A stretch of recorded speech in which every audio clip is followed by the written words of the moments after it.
The date, March 30th, 1990, the film Teenage Mutant Ninja Turtles, the movie. In New York City, mysterious radioactive ooze has mutated 4 sewer turtles into talking, upright walking, crime-fighting ninjas. The intrepid heroes Michelangelo, Donatello, Raphael, and Leonardo are trained in the ninjutsu arts by their rat sensei Splinter. When a villainous rogue ninja who is a former pupil of Splinter arrives and spreads lawlessness throughout the city, it's up to the plucky turtles to stop him. And now your hosts, Antonio Palacios and Justin Henson, are bringing you back to the balcony. Gene Siskel and Roger Ebert, two titans of cinematic review. Sometimes right, sometimes wrong, but always captivating. Your hosts, Antonio of the Cult-Worthy Cinema Podcast and Justin Henson of the Movie Wire, are here to take you back to the balcony.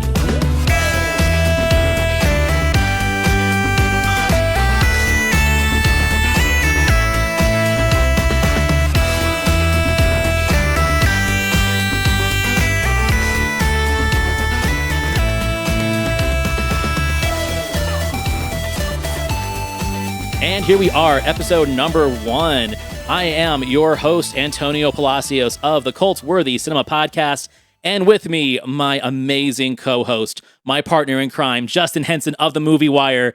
Justin, welcome to episode 1. Episode 1, this is exciting. So, brand new show. We got a lot of cool stuff to talk about, so I cannot wait for this. This is going to be something that nobody's really listened to us combined on our new show, and a topic that I am super passionate about. Both of us are passionate about it. And, you know, I like to think that we do share some listeners. We direct traffic back and forth to each other. We've been doing it for almost 2 years now. And I think what's going to make this show exciting is that we have very different ways of expressing our critique and criticism of not only movies, but of critics. And that's what this podcast is all about. We are taking you back to the balcony. And by that, we mean we're taking you back to the balcony that Gene Siskel and Roger Ebert sat in for their shows at the movies. And we are just going to review their reviews of all the films that we loved and some that we maybe didn't love of the 70s, 80s, 90s, up until, let's say, the passing of Gene Siskel and the end of that era. Because I do like Ebert and Roper, but Siskel and Ebert is what we're here to talk about. Two legends. I mean, nobody can touch the amount of passion they had for film. Nobody can touch the amount of passion they had with each other's opinions. And you're absolutely right. We're not going to agree on everything, but this is the cool thing about this show is you get about 4 different opinions on what we thought of the review, what we thought of the movie, and we get a little bit in depth and we get the chance to review 2 critiquing legends on film. And a lot of these films that we're going to deep dive in the future is ones that a lot of people are familiar with and some aren't. And that is the great thing about Siskel and Ebert is they promoted a lot of unknown movies and people were passionate about the movies they knew about. So there's a lot of good stuff that's going to come from this. And I really think this is going to be an amazing output of just people tuning in and listening to something they haven't listened to before. So to introduce ourselves to new listeners, because I know I'm going to bring some of my current listeners along, as you are too. My name's Antonio. I'm the host of the Cult-Worthy Cinema Podcast, the Cult-Worthy Classic, and the MILF and Me podcast, but the Cult-Worthy is my bread and butter. It's what got me into podcasting. My show is an exposure show, an expose show of films that are either cult favorites or films that were destined to be cult favorites and maybe just haven't hit there yet. Obscure cinema, so to speak. I really don't do reviews. There are some films that I review that you really aren't a huge fan of, but for me, it's more about like, hey, everyone, these films exist. And you can pinpoint certain moments in these films that influenced popular films in pop culture, things that are very relevant today in cinema. While you are a straightforward contemporary film critic on your show, I'd say one of the podcasts that to me channels the energy of the show that we are paying homage to, right? Yeah, I appreciate that. So, your show, and again, we don't always agree, and that's going to be the beauty of it. But my show is the Movie Wire podcast. And yeah, I do contemporary reviews to bring back almost that spirit of the short synopsis review to give us like a little snapshot of what to anticipate when going into a movie. Some of them are great, some of them are good, some of them are just crappy. And part of that discussion of just having fun with even the bad ones, it makes the experience that much better, and it makes it that much more listenable to actually have some fun with some of the appreciation of the bad ones as well. So it's a lot of fun just getting into these movies and comparing them to your point, some of the older movies too, because older movies influence newer movies. And I think the part that's really going to make this show unique is the fact that we are not necessarily critiquing the films that we are talking about. We are critiquing the critiques. We are going to see whether or not Ebert and Siskel's reviews stand up the test of time. Because here's the one thing that you and I have discussed about critics. I've always made the argument that most critics, especially ones on TV and ones that are doing, the ones in the presses, magazines, and newspapers, they're not watching films multiple times like I am, or even you. You've gone and seen some films several times in the theater. I think you told me you saw Elvis like 3 or 4 times, twice in the same day. So I think that really does speak to how well you can critique a film after you've peeled apart the layers of the onion a little bit. Where Siskel and Ebert, they screened the films together in their own screening room, and Siskel sat in the back, Ebert sat in the front. They did not talk to each other. They didn't make any cross comparison of notes until shooting. So I've always felt that that led to a very specific type of critique that was based on first impressions and analysis. And if there's one thing that my show contends, is that you have to dissect a film several times before you can really understand what it's trying to say. Yeah, 100%. And there is a lot to say about the first reaction of a film because that's your first emotional reaction. And that's what we saw as the raw footage between these two. And there are times, again, they agree, they don't agree. There's even a couple times they've actually changed their review during the show. And to really dissect this movie, it takes a lot of skill and a lot of patience to really try and understand what a movie can do. And in that respect, same with a critic to kind of understand that way of thinking because not everybody's going to have the same aspect, the same Mhm. angle that you're going to view. And that's what's cool about the opinion of the critic. And when we go into Siskel and Ebert, we're not always going to review agree with Siskel and Ebert, but there's some aspects we may. And that's going to be the coolness factor to this. And so, what we are doing is we are taking turns with films and reviews that they had done over the course of that run of the TV show. One week, I will pick the film and the reviews, and the next week, Justin will pick the reviews. But this one we kind of agreed on to be episode number 1 because I feel with the age that we are, we're only a couple years apart. This film really meant a lot to us in the time that it came out because it was a film that was made for us. It wasn't made for middle-aged dudes who were writing for a newspaper like the people that we are talking about today who gave us this critique.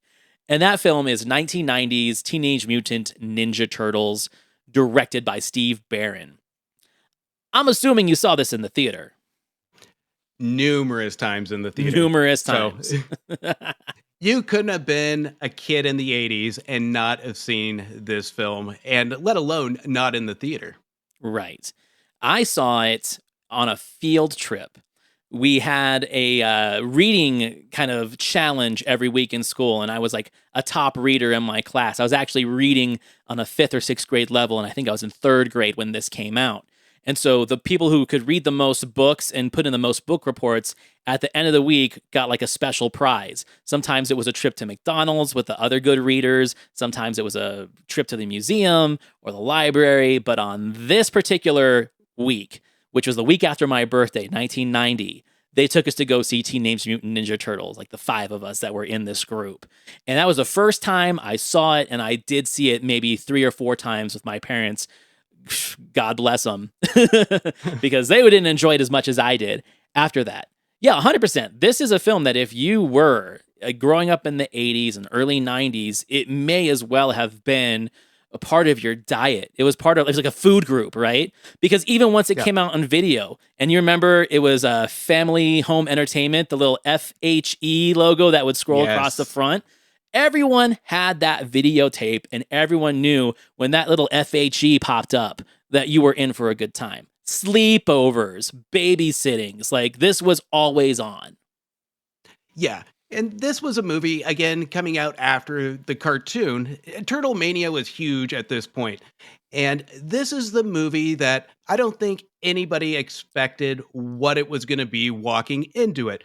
And within the first 10 minutes, as a kid, you knew you were in for something different. It wasn't your average kids movie.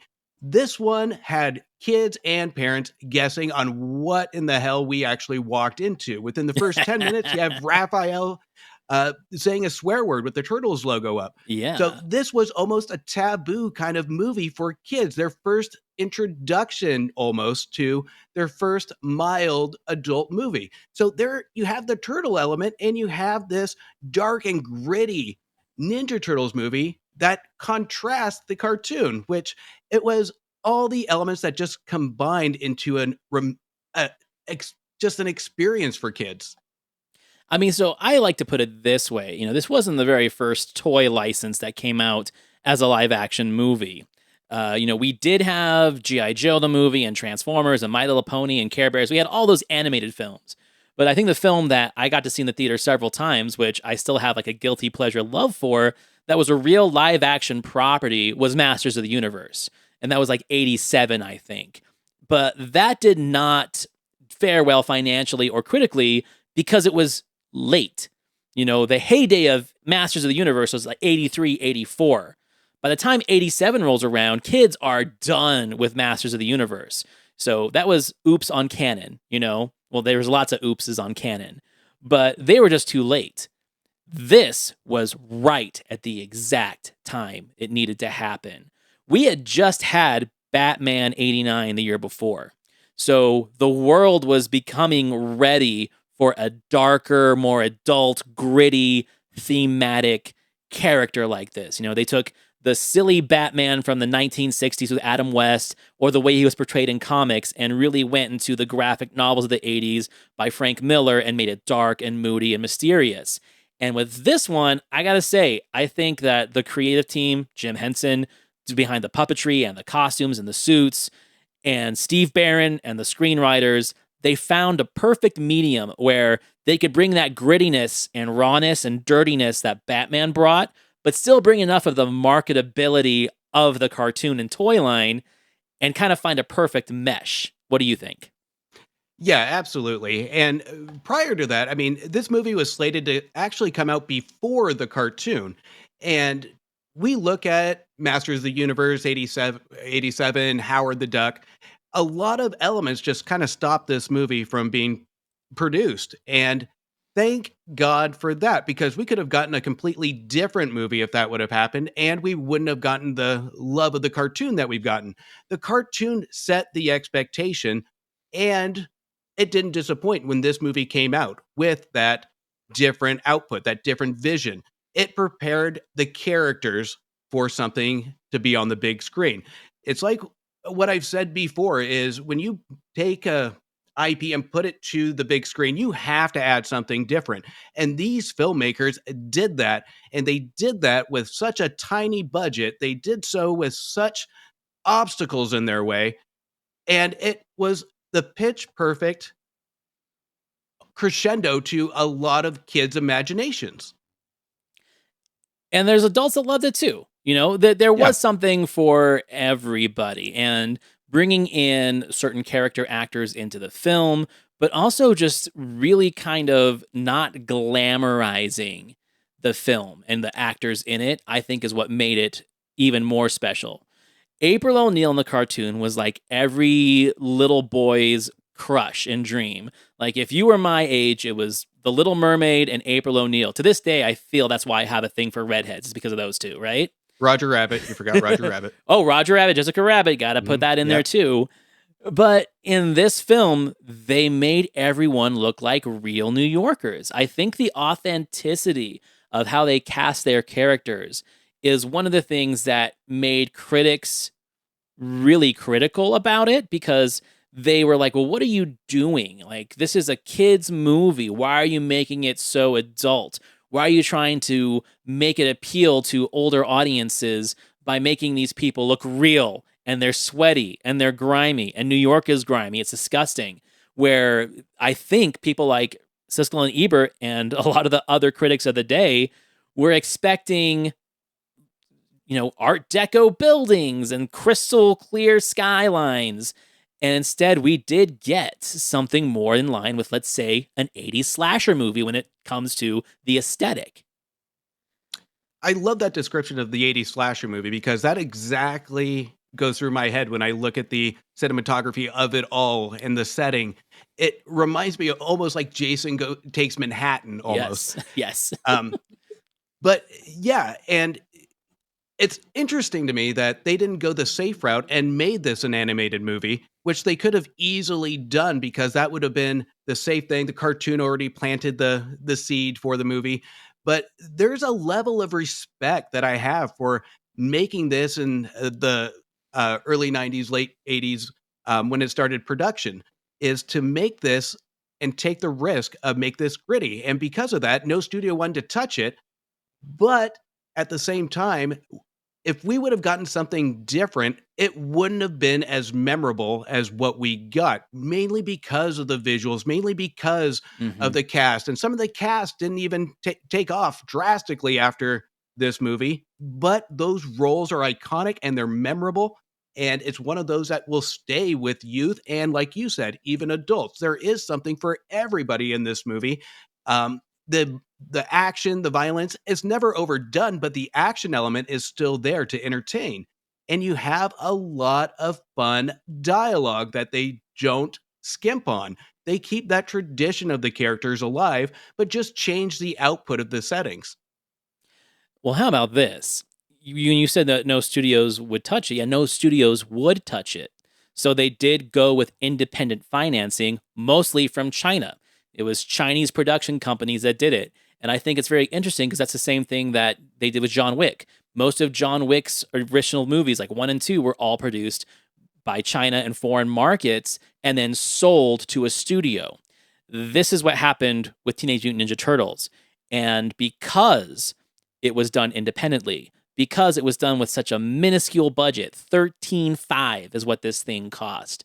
At the end of the day, its gross worldwide was $202 million. And up until 1999's Blair Witch Project, it was the most financially successful independent film ever made. It held that record for almost a solid 10 years. So it did what it was supposed to do. It attracted audiences, both young and older. It made it cool for adults to like, let's say, LPs, IPs.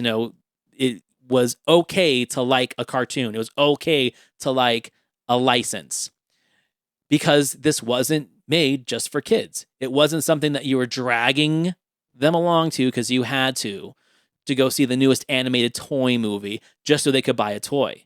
And I think that's the other thing that's really cool about this is that the market for merchandise was already there. It didn't need to create a market of merchandise for the movie.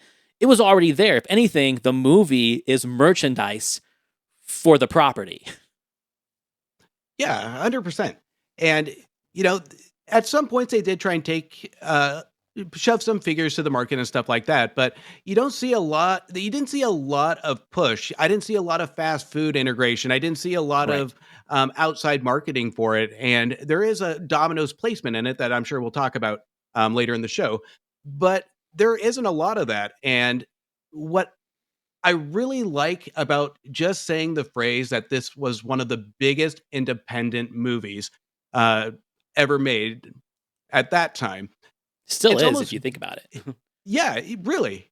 and it's almost music to my ears. And this set an example to a lot of those studios and a lot of those indie films and a lot of those branding films that almost ricocheted an energy back into some of these movies.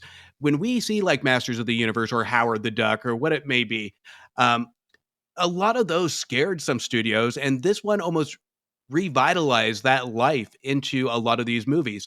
And not to just assume, but I want to state that this movie did pave the way for a lot of those movies that we got in the early 90s to mid 90s that wouldn't have been made just because of studios not having the bravery to fork out the dough. But they overdid it in the 90s. And I think that's They why did. we did see a drought of films like this later on. And we'll get to that as we kind of get towards the end of the conversation. So, right now, let's talk about just the overall film as a film, because that's what we do. You know, your podcast, you are critiquing movies and you're giving the people the reasons why or why not to go spend your hard earned money in the theater and see a movie or wait till streaming or just skip it altogether. And I'm the one that, like, if I don't like a movie, I'm not bringing it to the show unless it's a very special episode where I bring someone who's particularly good at shit talking a movie and then I'll shit talk it with them. But that's like, every once in a while. For me, like, this film doesn't need my help. It's already a classic, not even a cult classic. So as a film, I think it plays extraordinarily well, even if it wasn't an IP, right? It Yeah. it's a good story. It's got good plot structure all the way through it. I would say that it avoids one of the cliches that I typically hate in movies like this, and that's make disposable characters just for the sake of plot progression. It does introduce a few characters that are a point of the plot that drive the story forward, but it gives you some time to be emotionally invested enough in them. So whether or not something bad happens or something good happens, they don't feel like they were brought in there just to move the plot along and then never be spoken of again. And that's a tricky thing to do with a film like this. Well, let's look at all the characters because the characters themselves are raw. You have Danny, you have the father son dynamic, the conflict there. You have the conflict of losing a family member, Leonardo, or I'm sorry, Raphael. Or Splinter even. Yeah. There's family conflict. There's an overlaying layer of family conflict that flows through this movie, and it doesn't feel forced. And what I really loved about this movie is kind of taking onto the character topic is there's no goofy characters. There's no comic relief. There is nothing to just make this movie just stupid to give the mind a break. They treat these characters serious and they go all in on this family theme of conflict. Shredder's not the conflict. He's just the protagonist at the end that they have to battle. The conflict is really the family element to this, and they focused on that, which I really liked. And this is what critics really missed in this movie. They couldn't get past the turtles. They couldn't get past these Mm-mm. ninja turtles, the ridiculous concept. The movie does have layers that really support the overall feel of emotion. And that's what I really dug about this. And film craft. Like, we don't talk about film craft that much anymore because hardly anyone is doing it, at least anyone that is on the scale that Hollywood is going to promote, right? Nowadays, almost all the Marvel movies are completely CG. They're all shot on green screens. The Star Wars series are doing some cool things by bringing back practical sets and models and creature effects and the HD projection screens in the background, which are essentially like their version of matte paintings. I see film craft starting to come back a little bit, but this era that we're in, where CGI is in its infancy, and if they could afford it, it would be for like a few seconds of film, like in T2, like something like 3 minutes of CG for the entire movie, right? But everyone remembers it for its CG.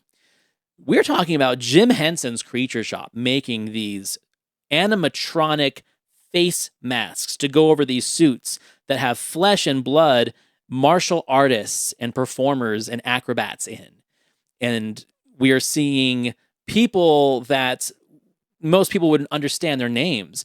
But if you know Jim Henson, Creature Shop, and Sesame Street puppetry, I don't think a lot of people know that Kevin Clash, Elmo himself, performed the Splinter puppet. The Splinter puppet is Elmo. Elmo is Splinter. And that was a fact that blew my mind decades ago when I found that out.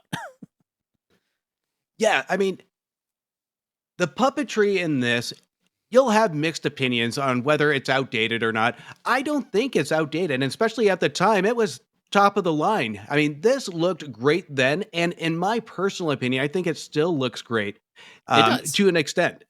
So, especially if you have the remastering edition, it looks fantastic. And you take a look, and I have to shout out Corey Feldman and as Donatello in this, by the way. 100%. That probably the most famous at the time in the during out of all the cast. But the puppetry on it is amazing and engaging. And we talk look at the craft. This when you put prosthetics on cast members, this isn't an easy task, and they made it absolutely believable. With the camera work, this is where you really pay attention to that camera work, and there is some real talent and real skill behind that camera that really complement these cast members when they're doing action scenes, or even when they capture that emotion of the limited facial structure of the puppet. And I do love the human characters. You already talked about Danny and his dad. We got the police chief. But the main two people that kind of help bring the story along, there's something, in my opinion, very Kurosawa esque about this, where you've got April O'Neil and you've got Casey Jones, played by Elias Koteas, as kind of like the two side characters that are actually the characters that are helping move the plot along. Because you need some kind of human to relate to, because otherwise you're going to, I'd say, start picking apart the inconsistencies of the turtles. Whether it's the puppetry, whether it's the way the mouths move, whether it is the fact that they have a very limited amount of sensible dialogue because they have to be Ninja Turtles. They have to use the parlances, they have to use the surfer lingo, they have to use that 90s patois that the cartoon was so famous for. That had to be recognizable for kids. Otherwise, they weren't going to believe that these were their Ninja Turtles on screen. So what do? You create fascinating characters that already exist in that universe. Casey Jones and April O'Neil, and you have great actors like Judith Hogue and Elias Koteas play these parts and bring so much chemistry. Like those two people have chemistry. Their time on screen together is very limited, but in that limited amount of time, there's like real strong senses of romance and sensuality between the two of them that aren't heavy enough to make it uneasy for kids in the audience, but at the same time, believable to know that they have an interest in each other and an interest in each other's survival, then it makes sense that they would stick together with these turtles for the rest of the movie, which is only 90 minutes long. The amount of things they do in that 90 minutes still, to me, is impressive. Yeah, and I think we're gonna have our first disagreement here. So here it comes. Yeah, So I didn't like that romance between Casey and April. I thought that was a little unnecessary, especially since it really didn't go anywhere. It led up to that cliche kiss at the end, right? And there wasn't enough in there. And you spoke to the 90-minute runtime. That I would have loved to see them build just kind of that overlaying theme of family, right? That we spoke to. That one almost contradicts a tad for me, especially when it leads to nowhere. And the only intent is it having that cliche, all right, we did it kiss at the end, that heroic kiss. I would have loved to see a little bit more of Casey Jones, honestly. Spend more time with the turtles to build that relationship instead of just flirting with April O'Neil. I think the I think the chemistry between all the characters are great, but I wish it wouldn't have gone that route because these performances are fantastic and they're entertaining, and most importantly, they're energetic. I would have tapped into that to really encourage that to interact with each other in a natural way, not a forced romance. I agree, but at the same time, this is the Turtles movie, right? So Yeah. people aren't going to go in to tune in just to that relationship.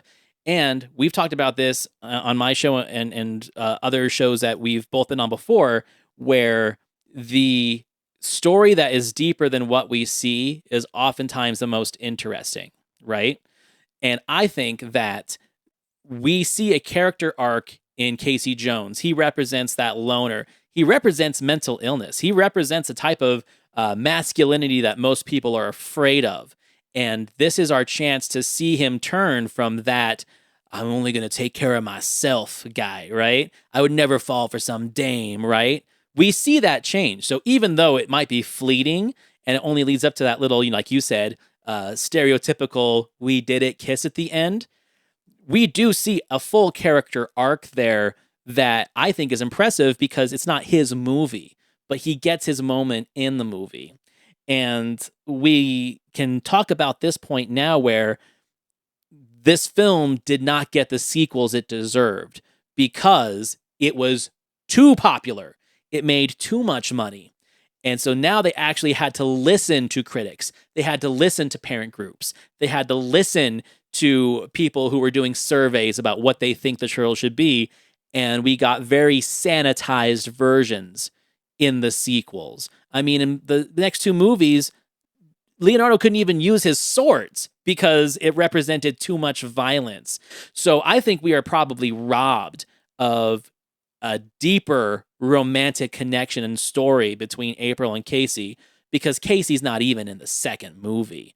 Like it's kind of ridiculous that they did kind of fall victim to public opinion and response from the parent groups instead of listening to what the dollars said that we liked this.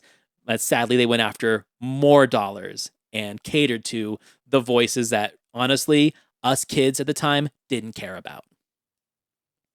Yeah, 100%. Because I remember the topic of this movie because my parents used to talk about it. I just eavesdropped. This was a big deal when this came out. There was a lot of complaints about this movie and its violence, its language, its rawness that we spoke about. This wasn't what anybody was anticipating. And because of that, and because this was a huge topic of youth and what we're introducing our youth to video games, music, what you name it. Right. And We were this dealing with the movie, whole rap music and yeah. parental guidance shit on CDs. Yeah. Yeah, I mean, they would just go down the list. And this is one of those movies why I'm so passionate about the censorship of movies because when you look at this movie is innocent enough. But when you go into the second one, which to an extent, there's some good moments in the second one, Yeah. but it doesn't mimic what the first one. And if you try to consider that a trilogy, I don't even consider that a trilogy No. because every single movie's tone is different and every character motivation is written bonkers. So there's no continuation of each of our characters in it. So there's no way it's a trilogy and just forget the third one. But the second one, it matches that cartoon that everybody told us we wanted to see, and Right. that's not the case. Agreed 100%. So let's go to what our critics say about this. Now, there's going to be movies on this show where, hey, they gave him 2 thumbs up. And I'm telling you right now, there's a lot of thumbs up that they gave that I don't agree with personally. There's a lot of thumbs downs that you and I don't agree with personally. And that's fine. It's totally like we always say, art is subjective, film is subjective, and I'm not here to like piss on what their reviews are. I'm going to say that as we go through this one especially, I've got some serious hesitancies when it comes to what they decided to pick on as opposed to the things that we just talked about, which I think are successful when it comes to cinematic. So this was mostly Gene's to run with. He was the one that kind of introduced this in that episode. He's the one that gives the basic review. Roger had his own review in his newspaper, but he does have some quips about it. So it's interesting as he says this, where he says, There isn't a whole lot on the screen to recommend this movie, however, which is basically a brainless action picture mixed with music video sequences. In the movie, the 4 crime-fighting turtles are turned into erect, human-sized creatures after they've been doused with a toxic waste. Their guru is a giant rat. Lots of jokes involve the turtles' love of pizza, which enables the filmmakers to insert not too subtle advertising plugs for a nationwide pizza delivery chain. I mean, the first thing that he really criticizes is the fact that there is product placement in the film, as if no film's ever had product placement before. But why that? Yeah, and that's one thing with Gene is that he nitpicks a lot of those things. Yeah, And when it comes to the 80s, there's a ton of product placement. And this one had one memorable scene of product placement, and it's odd to me that he picks this one because this one ended up being a super memorable line and a memorable scene, a well shot scene. It didn't take away anything from it. So it's almost like an attack on the brand, thinking it of I have no problem with them nitpicking or a critic nitpicking product placement if it does interrupt a scene, if it does make it blatantly obvious that there's nothing that's going to benefit from this product placement in it. But this right. actually was a fantastic scene, and it actually drove to a great conversation between Donatello and Michelangelo. So I thought it was a well written scene and a funny scene. I mean, and that's the other thing too is like think about the specificness of Domino's in the 80s. That whole scene plays out that if it's under 30 minutes, it's free or they get a discount, right? That was Domino's whole thing when it was a big chain. Now, you're lucky if you get your pizza in an hour. But when it was first around and it had very limited delivery space, their guarantee is that it got there in a certain amount of time. So the fact that they made a scene out of that makes sense that they use Domino's as the pizza product placement.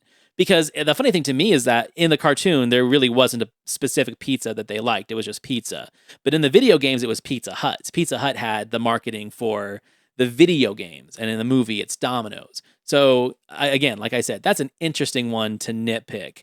But my biggest complaint and nitpick about his critique is the fact that he's criticizing the music video quality and style of its action sequences, that it had a music video director, that it felt too much like a music video.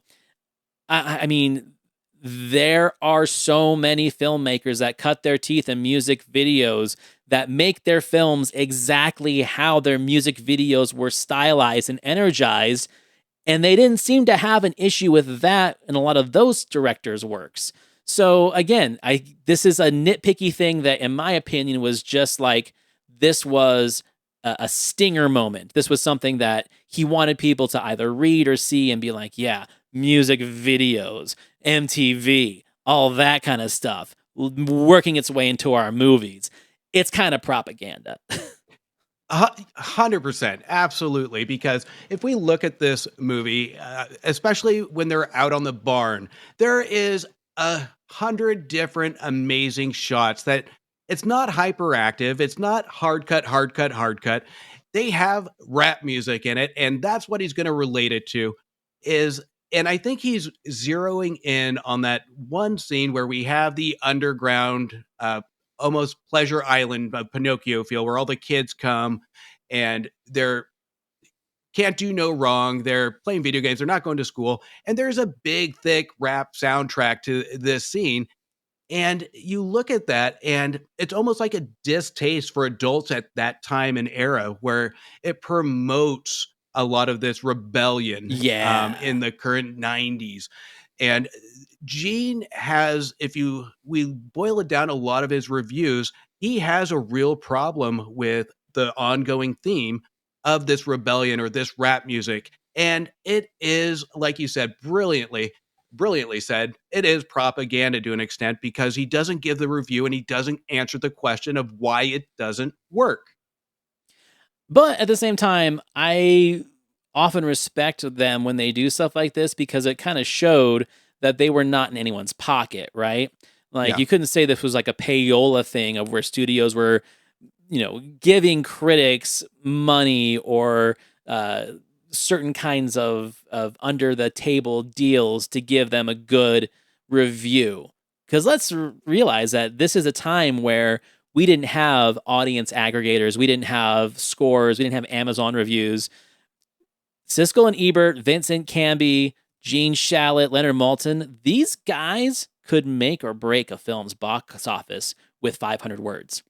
Like it really was. That's what it was. Like I remember growing up and my mom reading the reviews in the newspaper to determine whether or not we were going to go see one movie or another. It's like, oh, they only gave it 3 stars. Maybe we'll go see it at the dollar theater. That was everybody back in the 80s and the 90s. Yeah. Yeah. And to the point of art is subjective, right? there's a lot of personal taste that goes into it. And to his respect, yeah, that's his personal taste to it is he sees something on screen that he doesn't like. He had the same problem with Children in Peril in film. He didn't Mhm. like that either. And there's a lot of things that even when I go to a movie, there's certain things that I dislike, but I have to look past it as well. But with certain things, and again, at that time, that was the hot topic during that time for him to really point out. The other thing that he says about this, and I find this an interesting critique as well, he says that he isn't a huge fan that how these turtles only pay lip service to ninja teachings. I don't know what all the excitement is about. The four turtles have mostly interchangeable characters. They set about their boring task of conquering dull villains. The turtles talk like surfers, guzzle pizza, and pay only lip service to ninja teachings. I suppose they pay only lip service if turtles have lips. I didn't like the picture, and I hope this isn't a case of kids just settling for something familiar. I think it is. The movies ought to be a much more magical experience than this. That's why I hate those countless product plugs. Why have kids be reminded of the world in which they spend all of their days? Yeah, and why would a pizza company want to advertise that it's the pizza preferred by turtles who live in sewers? I learned more about ninjutsu from this movie than I think any other movie except for maybe Jim Kata by that time. Yeah. And not everything has to be bright and sunny by the end of the day. Not every movie has to have that moral lesson. You can look at all the kids' movies now, not to fast forward, but there's hardly any moral fiber to a lot of these movies other than spending time with your kids counting fart jokes. So when we look at now, if that movie were to come out today, this would have been no big deal because again, this is where the critics missed the moral overlaying message of the family element. There is a message to it, but they can't get past that one element of the violence, that the rap music, the fighting turtles. There's a lot of just stone wall that parents and adults at that time that they can't get through. But when it comes to that opinion of it, yeah, there is no real moral lesson that is just bam right in your face. And that was, Right. I think, the intent of the movie is to give that message, but not be in your face so the kids can still enjoy their ninja fighting turtles. What do you expect you're going to see when you go to a movie called Teenage Mutant Teenage Ninja Mutant Turtles? Ninja Turtles. Right. God. They also talk some shit about how the turtles speak and the surfer lingo and the stuff that we talked about. And I don't expect these two middle-aged guys to have watched one episode of the cartoon before going into this review.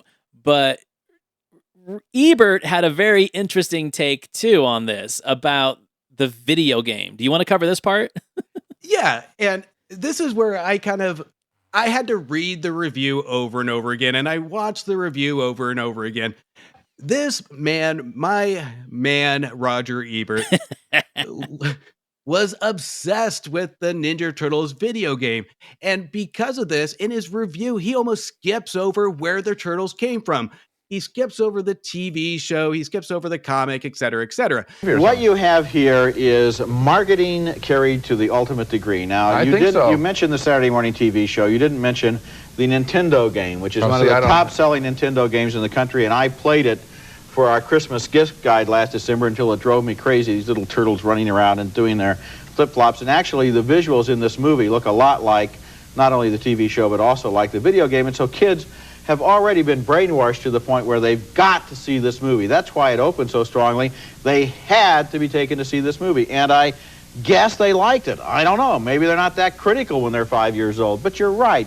It's kind of a dark, brooding, kind of depressing looking movie. And even though I admired the set decoration, I thought they did a good job of making those sewers, it didn't have the bright and bouncy feeling that you'd like to think that kids would enjoy when they're that age. Truth be told, he was obsessed with the Ninja Turtles video game that he played for days on end until he had to cut himself off. And it leaked into this review, and that's the primary topic of his comparison is to this video game. At one point, he even said that the images he saw on screen reminded him of the images he sees on the video game. And that's where I have a little bit of a disconnect from this review is because I don't understand that connection between the video game and what we saw on screen, in which he compared it to Batman. He compared it to 1927's Metropolis. Mhm. So the two is almost a contradiction. And Agreed. when we look at the Batman piece of it, where it comes to that goth, which they said they liked, but at the same time, they question if our kids are going to be engaged in this dark goth tone. But the success of Batman, truth be told, they are. And both of these IPs came from a comic book. There's also something that he says that I find is really interesting about how he feels that the only reason why this film had the success that it did was because children were brainwashed by the toys and by the cartoon to drag their parents to go see this movie. Um, I mean, that's any cartoon. That's anything. That's any Disney film. I mean, why do you think there are Disneyland adults? Why do you think there's adults that go to Disneyland by themselves without kids and spend thousands and thousands of dollars on lightsabers and stuff like that? Josh Scar talking smack. But this is a very weak point to make in my opinion, because this is just good business, and this is the business that they themselves have built businesses upon. So go ahead and say that, okay, children are brainwashed and that's the only reason why the movie is making 10 times or more its budget back in 1990. But there's enough movies that were shitty, that were based on more popular IPs and franchises just in the next couple years, that totally contradicts that point that he's trying to make. And again, to me, that is two older men trying to make sense of something that did not exist when they were at this age. They weren't making toy movies when they were coming up in the world, or when they were cutting their teeth in journalism for cinema. So this, I have to remember, was new. This was new to these critics who had already been doing this for 20 years. So the only way that they could possibly make sense of why it was making so much money is brainwash. The TV is sending subliminal messages to your children and they're saying, go see this movie. I get it. It's the same way that people thought that cars weren't going to be a big thing, because why would you take a car when a carriage and a horse are just fine? Like, I get the synonymous nature between those 2 points. Yeah, and these guys are brilliant. They will always be brilliant in my mind. Yeah. But I think they miss the mark when it comes to, there are toys on the market for a reason. Yes, there's a business, but it also encourages creativity, imagination to play. And when you see your favorite characters on a big screen, you know what they're going to do? They're going to go home and they're going to play. They're going to want these toys, yes, but there is nothing wrong with that. Kids want toys. They want to play with toys. They want to see those toys do something special on the big screen. That's why it's important for kids to go see movies.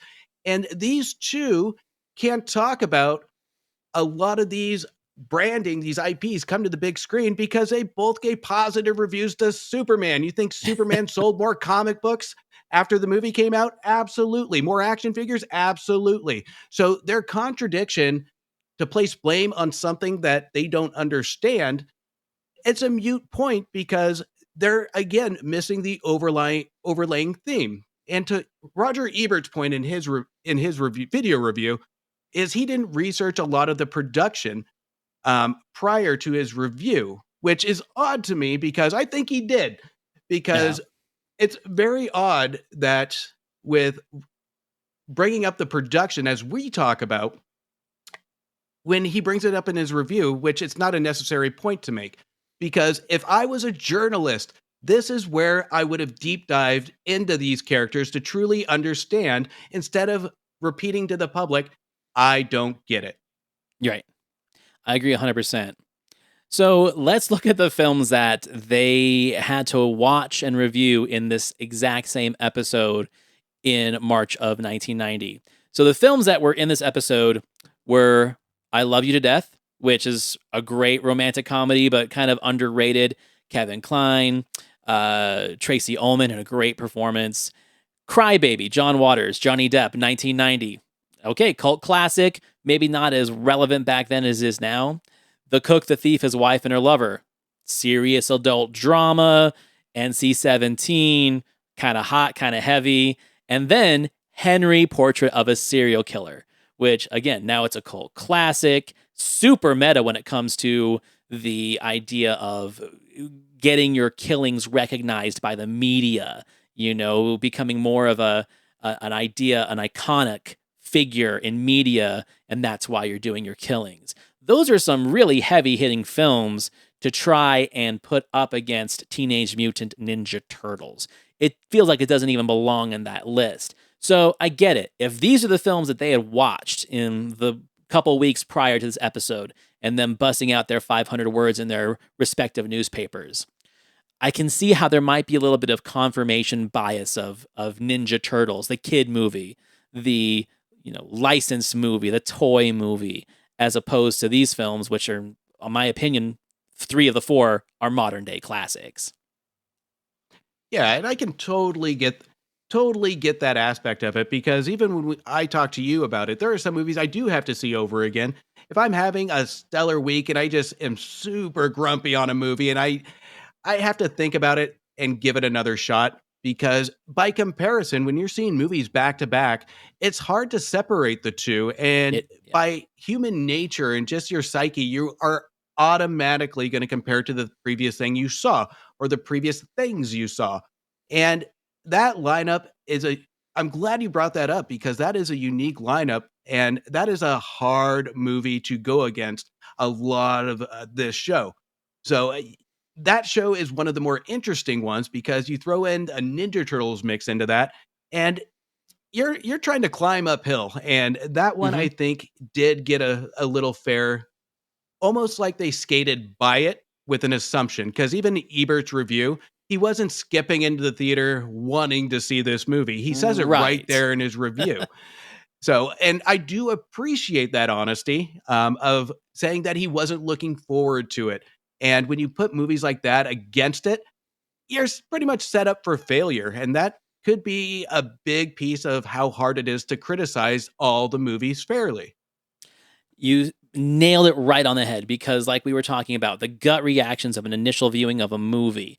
And when I listen to your show every week, I've heard your antagonistic feeling to one or two of the films bleed into a review that you would normally be glowing about, but you're so toxified by how much you despise a theatrical experience that it sometimes, I'm not saying affects your presentation of the film and how happy you are that it was a great movie and you didn't waste your time, but I've also listened to the episodes where you've had like 3 bangers in a row and you just are like bouncing off of clouds because you're in such a great space of, I get to write fun stuff for a change.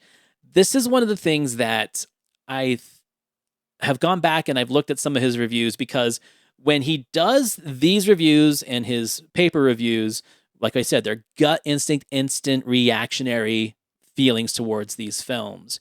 But then when you go back and you read his books, where he's had time to ruminate on stuff, for example, I hate this movie, you can tell that he really has a lot more sincerity in how much he despised these films. Some of them he actually gave worse reviews than when he initially did it in the paper, because he had time to even pick them apart even more. So it showed that he did have the ability and the desire to dissect a film a little bit more. But in his case, it was usually for the more negative side than it was the complimentary. So I don't know. Maybe this is something that if he had like reviewed 10 or 20 years later, because there are some reviews that he took back, he like retconned. He's like, actually, yeah, I was kind of wrong back then. But with Ninja Turtles, they were both pretty consistent on their opinion that it just wasn't for them. Yeah, and in fairness to Roger Ebert, is he didn't, in his written review, he didn't give it that bad of a review No, as he a didn't. lot of critics did. I had to go back and look at it because I remember his video review, but I couldn't remember his actual rating, and it was pretty generous, given what I thought it would be compared to even the second one. But it's like what he says in his review: the movie is not as bad as what people think, and it's probably the best possible Teenage Mutant Ninja Turtle movie they're going to make, or it could have been. And Yeah. he's right. Yeah. So this one was the best one. But I think his words came out so bold in terms of comparison, especially to the video game, that it was just a little misguided. But at least the rating, I don't necessarily disagree with, but I wouldn't have given it that. Agreed. So now we're going to come to the point of the show where we're going to rate the reviews. We are not going to tell you what we rate these films on this podcast. If you're interested in our true critique and ratings, you can go to our Letterboxd. Both of the links to those Letterboxd are in our social medias. They're on themoviewire.com. They're on thecultworthy.com. You can find what we really think and read more about our reviews and opinions of the films in our Letterboxd. But on the show, we are just going to essentially critique the critique. Now, Justin and I both operate on a different style of how we rate things. You're a big fan of the star system. Yes. So I love the star system. Explain why. It's really simplistic to the point. You have the 5 stars, and each star is going to represent an element of the movies. I like the even number. It's 2 for good, it's 4 for outstanding, and you can boil it down to mainly the story and how the story is supported based on 4 stars. So at the end of the roll time, you can know if a story is successful without going to the 5th star or the letter ratings of trying to see if all the elements work. You know by the end of the runtime if the story worked, because if it does, all the elements worked. And I'm a big fan of the Entertainment Weekly Owen Gleiberman style of the letter rating: A, B, B minus, C plus. I just think it makes a lot more sense than giving something a numerical value or a symbolic value. That's just for me. And I think that's probably because I read Entertainment Weekly from age 10 to age 30. I had a subscription for 20 years. I still got them in a box downstairs. It's kind of how I started critiquing reviewers like Lisa Schwartzbaum and Owen Gleiberman. So I'm a big fan of letter reading. So I'm going to go ahead and say that I give Siskel, who's my critic, the one that I'm supposed to be critiquing in the show, I'm giving his critique a D. And I give it a D because it doesn't say enough about the film. It focuses too much on the, like we said, hit words: propaganda, product placement, lingo, toy lines. And it doesn't really pay enough attention to the filmmaking, the performances. It doesn't even mention the performances. He is so focused on the aesthetics and so focused on the things that he thinks are put in there just to make this one long music video and commercial that he forgets that he's critiquing a film. I think he's critiquing a property. And that's where I'm not a huge fan of this particular review. He could have said thumbs down, and he could have given me all the reasons why, because what he did doesn't convince me that it was a film that needs to be reconsidered, whether it's good or bad. It really just gives me these hit words and these really easy catchphrases that, to me, are glossing over what the film really should have been critiqued on. Yeah. And for Ebert's review, I'm going to be a little higher than that, mainly because he did give some reasons why. I'm going to give him a C minus. And this is kind of the reason why, is he actually recognizes the set design. He recognizes the rawness, but with everything that you said, he compares it to a video game, and he doesn't give a lot of examples of why it doesn't work. He mainly targets it towards this is what we're subjecting our kids to.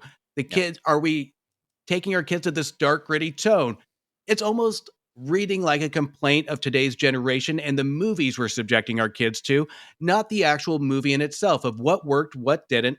And what really kind of put the nail in the coffin reading his review is the fact that it really doesn't take it serious enough to recognize the movie. I think the last line of his review is "turtle is a funny word."